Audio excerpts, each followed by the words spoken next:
রংপুরে বেগম রোকেয়া বিশ্ববিদ্যালয়ে জুলাই অভ্যুত্থান উপলক্ষে আয়োজিত একটি প্রদর্শনীতে ব্যানারকে কেন্দ্র করে ছাত্রদল ও ইসলামী ছাত্র শিবিরের মধ্যে ধাওয়া পাল্টা ধাওয়া ও হামলার ঘটনা ঘটেছে। এ ঘটনায় অন্তত ২০ জন আহত হয়েছেন। ঘটনার জন্য উভয় সংগঠনই একে অপরকে দায়ী করেছে। বিশ্ববিদ্যালয় প্রশাসনে জানান, তদন্ত করে দোষীদের বিরুদ্ধে ব্যবস্থা নেওয়া হবে।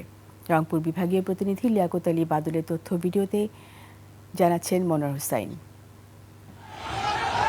সন্ধ্যায় বিশ্ববিদ্যালয়ের স্বাধীনতা সড়ক মাঠে জুলুমের বিরুদ্ধে জুলাই শীর্ষক প্রদর্শনীতে একটি ব্যানারকে কেন্দ্র করে ছাত্রদল ও ছাত্র শিবিরের মধ্যে বিতর্কের সৃষ্টি হয়। পরে তা ধাওয়া পাল্টা ধাওয়ায় রূপ নেয়।